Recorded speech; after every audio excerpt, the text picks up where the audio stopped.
Icon star Allu Arjun বর্তমানে সবচেয়ে প্রতীক্ষিত ছবি পুষ্পা 2 এর শুটিং নিয়ে ব্যস্ত।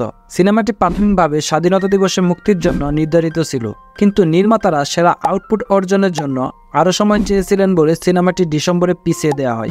পুষ্পা 2 এর পরে আল্লু অর্জুনের লাইন আপে দুটি ছবি রয়েছে, একটি প্রজেক্ট ত্রিবিক্রমের সাথে আর অন্য একটি পরিচালনা করবেন সন্দীপ রেড্ডি ভাঙ্গা। এই দুটির মধ্যে সন্দীপ রেড্ডি ভাঙ্গার প্রজেক্ট সবার নজর কেড়েছে। সন্দীপ তার সিনেমার নায়কদের হোল্ড অন পদ্ধতিতে বিচিত্র করার জন্য পরিচিত এবং আল্লু অর্জুন তার ত্রুটিহীন অভিনয়ের জন্য পরিচিত।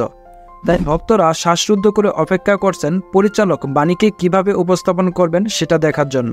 কিন্তু আল্লু অর্জুন ভক্তদের জন্য এটি একটি দীর্ঘ অপেক্ষা হতে চলেছে। একটি ইভেন্টে সন্দীপ রেড্ডি ভাঙ্গা নিজেই বলেছিলেন যে তিনি তার পরের 4 বছর প্রবাসীর স্পিরিট এবং রণবীর কাপুরের এনিমেল পার্কে উৎসর্গ করবেন। তার মানে আল্লু অর্জুনের সাথে তার সিনেমাটি 2028 সাল পর্যন্ত শুটিংয়ে যাবে না। একটি পুরনো সাক্ষাৎকারে সন্দীপ রেড্ডি ভাঙ্গা বলেছিলেন যে তিনি এখনো আল্লু অর্জুনের ছবির স্ক্রিপ্টটি লিখতে পারেননি। এমনকি স্পিরিট এবং এনিমেল পার্ক শেষ করার পরেও সন্দীপ স্ক্রিপ্টিং এর জন্য কিছুটা সময় নেবে। সুতরাং আল্লু অর্জুন পুষ্পা 2 এবং ত্রিবিক্রমের শিরোনাম প্রকল্পটি গুটিয়ে নেওয়ার পরে বাকি এই মুভিটির কাজ শুরু করবেন।